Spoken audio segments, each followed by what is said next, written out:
26 November 2022. In this Warrafak moment, I'm going to talk about Kiev, Zelensky. The past few days, the social media was full of messages about the suffering and struggling of the people of Kiev. And there's images of people queuing for water, images of empty shopping shelves, and images of the city without lights, and all sorts of stories of how those people in Kiev is now suffering. Now, I don't want to sound like a monster, but I think we should get some perspective on what is happening there currently. Make sure that we don't get drawn into an emotional thing, because that is something that the media is really good at doing, whipping up emotions, and there's not much facts behind those emotions. That's it. I want you to take a look at this first image. A resident of Donetsk lost their house after the city was bombarded by Ukrainian troops. Then the next one. Donetsk was hit hard last night with American missiles on a Russian Federation land. Building caught fire and street covered in rubble. Now this is the railway station. And then we've got this. Kherson, after the Ukrainian army entered into the city. I've used this image because this is what I have now, but this has been happening all over Ukraine a lot. So Russians speaking Ukrainians that has been tied to the post there, those guys are earmarked for execution because the Ukrainian army has labeled them as Russian collaborators or the Russian sympathizers. Then you get this. The AFU has fired 6 missiles of NATO caliber 155. The center of Donetsk, the railway operation building has been damaged and there was a fire. And then there's more. You can see these nationalist group Punishers carried out a mop-up in Kherson. Once again, this is from Kherson, but they've been doing it all over Ukraine. And then you see this. Donetsk school was shelled by the Ukrainian forces. As Ukraine routinely stationed military in schools, they assume the Russians do the same. And then you've got this. Ukrainians have posted the video of another execution of Russian prisoners of war. You can see how his house has been bombed. And now for the next image. I'm warning you now. This is a graphic image. So I will tell you when the image is passed, and you can open your eyes. You can close your eyes now. If you look at this image, this is the results of people that have stepped onto the petrol mines that Ukraine has been strewing all over the Donbass by way of cluster ammunitions. And the image is now gone. The EU has no right to Ukraine fatigue. Speaking at a regular briefing, Ukrainian Foreign Minister Dmitry Kuleba urged the EU to speed up the work on its 9th sanction package. We are only hearing about an attempt to start serious work on its preparation. Such a situation is totally unacceptable, he said. Kuleba called on the EU to put aside any doubts, or as it's fashionable to say, fatigue. If the Ukrainians are not tired, then the rest of Europe all the more has neither a moral nor the political right to get tired. He called on the EU to focus on sanctions impacting Russia's capability to produce missiles, which are used by Moscow to conduct strikes on Ukraine's critical infrastructure. Russia has been targeting Ukrainian energy facilities after accusing Kiev of attacking Russian structures, including the strategic Crimean Bridge. Now, I've showed you those images from the Donbass. The people in the Donbass has been subjected to that type of conduct from the Ukrainian army for the past 8 years. 14,000 people in the Donbass has been killed. Those people that are now suffering in Kiev, they are now getting a taste of what it was like in the Donbass. And what makes me actually very angry and make me not feel a fuck for their discomfort is that I have seen interviews where those same Kiev residents has been cheering their government on in doing to the people what they have been doing in the Donbass, and they say things like the Donbass people does not have the right to live and all Russian children must be killed and shit like that, real Nazi talk. So, forgive me if I have zero compassion for their shit there in Kiev. And I'm going to show you a few images of Kiev currently, and apart from the fact that this is actually very good photographs, and the photographer did well here, look at that, no lights in the buildings, and then there's this shot, another very good shot, but again, that city is dark, and obviously cold, and then there's this one, very good shot. This one portrays the misery of that city very clearly. But again, I have got zero compassion for that. Zero. Because that is how the people in the Donbass had to live for 8 years. So it is payback time. And then there's this. This is just a lighter moment. Just take in consideration, this is 2022. This is not the Stone Age. The government of Ukraine banned the export of firewood. Today we are making the decision to ban the export of fuel wood. This will allow us to accumulate it in Ukraine, galloping into the 19th century or even earlier. And then there's this images of the empty shelves in Kiev shops. The photos have been taken last night at the Auchan supermarket in Kiev. Look at those empty shelves. There's nothing. But this fucking Zelensky, he is of the opinion that he can give instructions to the rest of the world to do as he wants them to do. He is the one that is stoking the fires with Russia. He is the one that is very arrogant and saying he will not negotiate with the Russians as long as Putin is president. Shit like that. And in the meantime, they are on their 6th or 7th packet of conscription. They are now taking old men, men over the age of 55. They are taking women. He's feeding them into the meat grinder there in the Donbass. And he doesn't pay attention to the fact that he is destroying his country. But the fucker cannot do anything else because he is actually just a puppet. He's just a puppet. A puppet that is making a fucking lot of money out of all his corrupt dealings, plus he is throwing his people into the meat grinder. And then I see an interview of his wife saying that Ukrainians are ready to face this cold, dark winters for the next 2 or 3 years. What cock is that? But I have seen other messages on the channels that I follow where the Ukrainian people is on top of her case about that matter. And here's some more shit for the people in Kiev. A morning in Kiev, and Zelensky the clown says, we will not hold any negotiations with Russia as long as Putin is the president.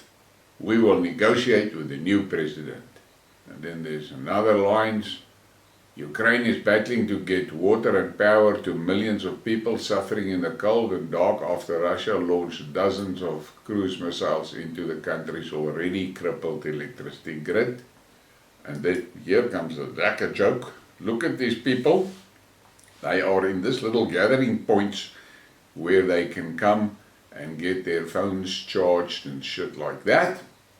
And it is called no darkness points, have been opened across Ukraine, places where people can keep warm in the cold, recharge their phones and generally sit and think about their behavior. It turned out as usual, more noise than action, although you have to admit that this kind of project is needed now. They just did it very badly, having stolen some money during its implementation. We have read Ukrainian forums. Many are not happy. Here are the thesis. Why open skinny infantry tents when you can use much more solid facilities, schools, gyms or assembly halls for points? Otherwise it is still cold. There are 370 shelters in Kiev. Let's say there are 50 people in each. That's a maximum of 20,000 people, and there are several million people living in a city. The real points of no silence are the trenches, and everything else is bullshit. How long before these are classic bums on the points? Charging your mobile phone is fine. Charging a vacuum cleaner battery is shit. Every point of no darkness will soon have military officers to hand out summonses to the conscripts who come to the door. On the other hand, it will be easier to get warm in a trench than in a tent. And the question that I am asking myself, if they are so adamant that the government is screwing them, why don't they stand up and remove that government? So I don't feel much for their complaints. And then there's some more photographs of Kiev, and the main picture was quite a good photograph from an artistic point of view. But here I am sitting talking to you, and I'm in the darkness, and my country is not even in a fucking war. And then there's another one of the queue for water at the pump rooms in Kiev. And then here's the final picture. In the meantime, Ukraine has switched to homemade stoves. For this purpose, everyone is encouraged to contribute electrodes, cylinders and metal, or money for all this luxury. What the output will be is unknown, but we must be patient for 2 or 3 years to be admitted to the European Union. What bullshit is that?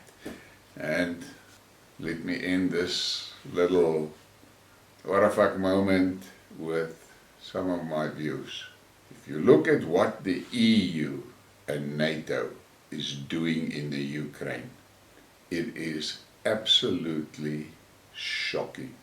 They are sitting on the sidelines watching that country and that nation getting destroyed.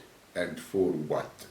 I have asked the question many times, why the hell is the West willing to bankrupt themselves and to disarm themselves in the Ukraine?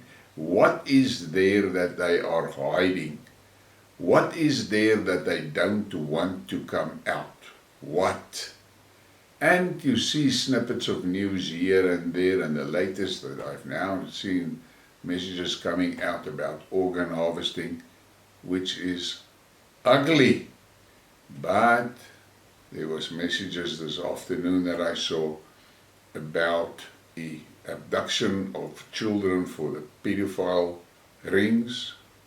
Then there is now serious stories coming out about the biolabs. And you look at all those things, and then you start and you dig a little bit deeper and you see who are the people that are actually involved in many of those things. And names of very prominent Western players comes out, and then you start to get the picture and you understand that they are trying their utmost to keep Ukraine under their control. But that bus, the wheels is coming off. This winter is going to be brutal on the people there, and the Russians are deliberately destroying the electrical infrastructure to cripple the rail transport system of the Ukraine, to cripple the command and control posts, to cripple communication. And that is what is happening. And we are seeing all sorts of calls coming for, we must feel sorry for the Ukrainians. I don't feel sorry for them.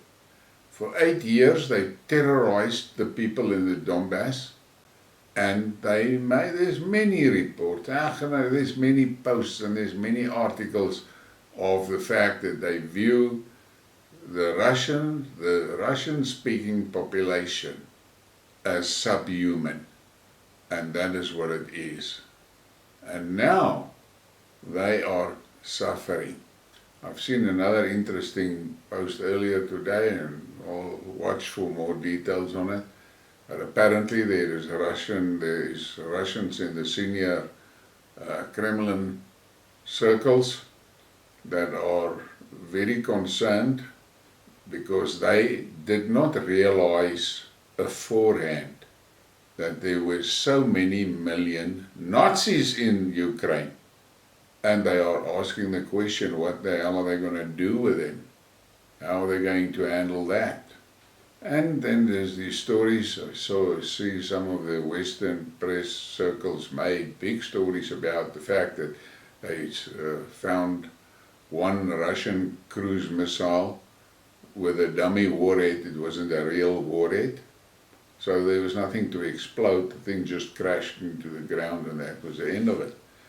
And they immediately ran a serious news stream on it that the Russians are out of missiles. And then later this afternoon I saw a message from a guy that he's a commentator on, military commentator and analyst, and he said, yes, that cruise missile that they found there without the warhead, that is one of the very old Soviet cruise missiles. The Russians have got a lot of them in stock. And what they do now is they send those dummies first towards the targets that they are aiming at, what they are actually after. And then the Ukrainian anti-aircraft systems is triggered, and they start shooting their dummies down. And once they have shot the dummies down, the real stuff comes in, because then those anti-aircraft defense systems has been fired, and it takes a while to reload them, and they don't always have reload facilities or reload ammunition available on there. So the Russians are, let's call it, fucking with them, and they are falling for the trap. I also saw another article where the Russians send these dummies in, and it's cheap shit, $5,000 and $10,000 a throw, and the Ukrainians fire 150, 200,000, up to $1 million missiles to shoot their dummies down. So it's not very clever. But I just thought I had to make this Skidmark tonight, because the press and everybody wants to tell us that we must be in tears and weeping for Ukraine citizens because they are suffering. I say, take it, just as the people in the Donbass had to endure this type of suffering for 8 years. And on that note, please give me a like and a subscribe and share the thing. Thank you for your support.